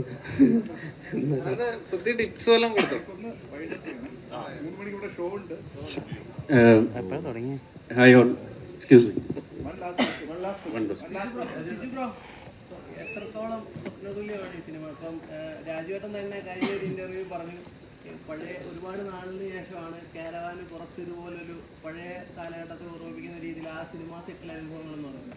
ഒന്നാമത്തെ ചോദ്യം, എത്രത്തോളം സ്വപ്നതുല്യമാണ് ഈ സിനിമ? രണ്ട്, ആ ലൊക്കേഷൻ അനുഭവങ്ങൾ. അപ്പോൾ കഴിഞ്ഞ ഇന്റർവ്യൂവിലാണ് രാജുവേട്ടൻ അത് പറഞ്ഞത്, ഒരുപാട് നാളിന് ശേഷമുള്ള ഒരു സിനിമ സെറ്റ് കാണാൻ കഴിഞ്ഞു എന്നുള്ളത്. അപ്പോൾ എത്രത്തോളം രസകരമായിരുന്നു? ഇതെൻ്റെ രണ്ടാമത്തെ സിനിമയാണ്, രോമാഞ്ചത്തിന് ശേഷമാണ്. രണ്ടാമത്തെ സിനിമയിൽ എനിക്ക് ഇവരുടെയൊക്കെ അടുത്തിരിക്കാൻ പറ്റുമെന്നൊന്നും സ്വപ്നം പോലും കണ്ടിട്ടുള്ളതല്ല. എത്രയോ പേരൊക്കെ എത്രയോ പടങ്ങൾക്ക് ശേഷമായിരിക്കും അവർക്കൊക്കെ ഇത് കിട്ടുന്നത്. പക്ഷേ അത് രാജേട്ടനും ബേസിലാണ് ഇവരൊക്കെ നമ്മളെ പരിഗണിക്കുന്നതാണല്ലോ ഇവിടെ വന്നിരിക്കാനും പറ്റുന്നതും നിങ്ങൾക്ക് ഇപ്പം എന്നോട് ചോദ്യം ചോദിക്കാൻ പറ്റുന്നതല്ല. പിന്നെ ലൊക്കേഷനുള്ള എക്സ്പീരിയൻസ് എന്ന് വെച്ച് കഴിഞ്ഞാൽ വിപിൻ ചേട്ടൻ ഭയങ്കര സപ്പോർട്ടീവാണ്. നമുക്ക് പേടിയുണ്ട്, കാരണം ഇവരൊക്കെ ഭയങ്കര സീനിയർ ആർട്ടിസ്റ്റുകളാണ്. പക്ഷേ വിപിൻ ചേട്ടൻ എപ്പോഴും നമ്മുടെ അടുത്ത് ആരും എപ്പോഴും നമ്മളെപ്പോഴും കംഫർട്ടാക്കി തന്നെ നിർത്തും, അടിപൊളിയായിട്ട് തന്നെ നിർത്തും. പിന്നെ ഞാനും സാഫ്, ജോമോന്, അശ്വിന് ഞങ്ങളായിരുന്നു ഒരു ഗ്യാങ്ങായിട്ട് പോയിക്കൊണ്ടിരുന്നത്. അപ്പം പടം കാണുമ്പോഴേ നിങ്ങൾക്കത് മനസ്സിലാവും. അപ്പം അടിപൊളിയാണ്, സ്വപ്നതുല്യം, അതിനപ്പുറമൊക്കെയാണ് ഇത് പറയാൻ പറ്റും. Hi all, myself Vinod Janardhanan. ഞാനൊരു പൃഥ്വിരാജ് സാർ, ബ്ലെസ്സി സാർ ഒരു അതിനു മുമ്പ് ആടുജീവിതം തിയേറ്ററിൽ കണ്ട് സ്പീച്ച്ലെസ് ആയിപ്പോയ ഒരാളാണ്. ഗ്രേറ്റ്. ബ്ലെസ്സി സാർ ഒരു ഇൻ്റർവ്യൂവിൽ മാതൃഭൂമിയുടെ ഒരു ലിറ്ററേച്ചർ ഫെസ്റ്റിവലിൽ പറഞ്ഞു, പൃഥ്വിരാജ് എന്ന് പറയുന്ന ആക്ടറുടെ കണ്ണുകളിൽ എപ്പോഴും ഒരു തിളക്കം ഉണ്ടാവും. ആടുജീവിതത്തിൽ കാസ്റ്റ് ചെയ്യുമ്പോൾ ആ തിളക്കം മാറ്റുക എന്നുള്ളതായിരുന്നു എൻ്റെ ഏറ്റവും വലിയ ചലഞ്ച്. ആടുജീവിതം കഴിഞ്ഞിട്ട് പിന്നീട് ക്യാരക്ടേഴ്സ് സെലക്ട് ചെയ്തപ്പോൾ ഇതിൽ നമ്മുടെ ഗുരുവായൂരെ പോലെയുള്ള ക്യാരക്ടേഴ്സ് വരുമ്പോൾ അതിൽ നിന്ന് മറ്റ് ക്യാരക്ടേഴ്സിലേക്ക് മാറാനൊരു ബുദ്ധിമുട്ടുണ്ടായിരുന്നു, ഒരു ചലഞ്ചിങ് ആയിരുന്നു. ഇത് എനിക്ക് ആക്ടേഴ്സ് ജനറലി ഒരു സിനിമ കഴിയുമ്പോൾ, കുറച്ച് സിനിമകൾ ചെയ്ത് കഴിയുമ്പോൾ, ഒരു സിനിമ ചെയ്ത് കഴിഞ്ഞിട്ട് ആ ക്യാരക്ടറുമായിട്ട് അങ്ങ് ഡിസസോസിയേറ്റ് ചെയ്യാൻ പഠിക്കും. നമ്മൾ സബ് കോൺഷ്യസ്ലി നമ്മൾ പഠിക്കും. ഇപ്പോൾ ഗുരുവായൂരമ്പല നടയിൽ കഴിഞ്ഞിട്ട് ഞാൻ സംവിധാനം ചെയ്യുന്ന സിനിമയിൽ ഞാനൊരു ചെറിയ വേഷം ചെയ്യുന്നുണ്ട്. അപ്പോൾ എനിക്ക് ആനന്ദൻ ആ സമയത്തുള്ള കാര്യങ്ങളൊക്കെ എൻ്റെ മനസ്സിൽ നിന്ന് സബ് കോൺഷ്യസ്ലി ഒരു എഫേർട്ട് എടുക്കാതെ തന്നെ അത് പോവും. പക്ഷെ ആടുജീവിതത്തിനെ സംബന്ധിച്ചിടത്തോളം മറ്റ് സിനിമകളെ പോലെയല്ല. കാരണം ഒരു 10-16 വർഷക്കാലം ആ സിനിമയ്ക്കൊപ്പം യാത്ര ചെയ്തത് കൊണ്ട് അങ്ങനെ ഫുള്ളി അതങ്ങ് ഡിസസോസിയേറ്റ് ചെയ്തിട്ട് ഇനി ഇല്ല എന്നുള്ളൊരു, ഇപ്പോഴും ചില സമയങ്ങളിലൊക്കെ ഞാൻ ആ കഥാപാത്രത്തെ കുറിച്ചൊക്കെ ഇനിയിപ്പോൾ ചിന്തിച്ചിട്ട് കാര്യമൊന്നുമില്ല, കാരണം സിനിമ റിലീസായി. പക്ഷെ എന്നാലും ചിലപ്പോൾ ചിന്തിക്കാറൊക്കെ ഉണ്ട്. എങ്ങനെ മറ്റൊരു ക്യാരക്ടറിലേക്ക് പോകുന്നു എന്ന് ചോദിച്ചാൽ, നമ്മൾ ആ പുതിയ കഥാപാത്രത്തിലേക്കും പുതിയ തിരക്കഥയിലേക്കും അടുത്ത സംവിധായകന്റെ വിഷനിലേക്കും പൂർണ്ണമായി നമ്മൾ ആസ് എൻ ആക്ടർ സബ്മിറ്റ് ചെയ്യുക, അതിലേക്ക് സറണ്ടർ ചെയ്യുക എന്നുള്ളതാണ്. അപ്പോൾ അതാണ് ഞാൻ എല്ലാ സിനിമകൾക്കും ചെയ്യാൻ ശ്രമിക്കുന്നത്. എനിക്ക് ഇപ്പോൾ ആനന്ദൻ എന്ന് പറഞ്ഞ ഈ ഗുരുവായൂരമ്പല നടയിൽ കണ്ടിട്ട് ആനന്ദനിൽ നജീബിലിന്റെ കുറച്ച് കാര്യങ്ങളുണ്ടല്ലോ എന്ന് പ്രേക്ഷകർക്ക് തോന്നിയാൽ അത് എൻ്റെ പേഴ്സണൽ ഫെയിലിയർ ആയിട്ടാണ് ഞാൻ കരുതുന്നത്. അങ്ങനെ ഉണ്ടാവാൻ പാടില്ലല്ലോ, അങ്ങനെ ഉണ്ടാകാതിരിക്കട്ടെ എന്ന് കരുതുന്നു. ഷോ തുടങ്ങാറായത്. രാജുവേട്ട മുമ്പ് പറഞ്ഞിട്ടുണ്ടായിരുന്നു അൽഫോൺസ് പുത്രന്റെ മേക്കിംഗ് വളരെ പുതുമയുള്ളതാണെന്ന് പറഞ്ഞിട്ടുണ്ടായിരുന്നു. അപ്പോ വിപിൻ ദാസിനെ പറ്റി എന്താ ആ ഒരു ഇതിൽ അഭിപ്രായം? വിപിന്റെ മേക്കിങ്ങും വളരെ പുതുമയുള്ളതാണ്. അത് വിപിൻ ബേസിക്കലി ഒരു എഡിറ്ററാണ്, അൽഫോൺസിനെ പോലെ തന്നെ. അപ്പൊ അതുകൊണ്ട് അവർക്ക് അവർ പറയുന്ന കഥയുടെ നെറേറ്റീവിന്റെ സ്ട്രക്ചർ നമ്മൾ സ്ക്രിപ്റ്റ് വായിക്കുന്ന പോലെ ആയിരിക്കില്ല അവരുടെ സ്ട്രക്ചർ. അപ്പോൾ അത് വിപിന്റെ സിനിമകളിൽ ഒരു സീൻ ഷൂട്ട് ചെയ്യുമ്പോൾ അതിന്റെ ഇന്റർകട്ട് ആയിട്ട് മറ്റൊരു സീനിലെ ഒരു ഷോട്ട് വരിക, ആ ഷോട്ടിന്റെ ഒരു റിയാക്ഷൻ പോലെ വരുന്നത് വേറൊരു ഇവന്റിന്റെ റിയാക്ഷൻ ആയിരിക്കും, എന്നിട്ട് തിരിച്ച് ഈ സീനിലെ. അപ്പൊ അങ്ങനത്തെ ഒരു നെറേറ്റീവ് ഒരു സ്ട്രക്ചർ ഉണ്ടാക്കുന്നതിൽ വിപിൻ ഭയങ്കര മിടുക്കനായിട്ട് എനിക്ക് തോന്നിയിട്ടുണ്ട്. ആ രീതിയിൽ പറഞ്ഞതുകൊണ്ടാണ് ഗുരുവായൂരമ്പല നടയിൽ എന്ന സിനിമ ഇന്ന് എനിക്ക് ഇത്ര എന്റർടൈനിങ് ആയിട്ട് തോന്നുന്നത്. അപ്പൊ തീർച്ചയായിട്ടും അത് വിപിന്റെ ഒരു കഴിവ് തന്നെയാണ്. എനിക്കൊന്ന് ഒരു ഗെറ്റ് ഔട്ട് എന്ന് പറഞ്ഞു.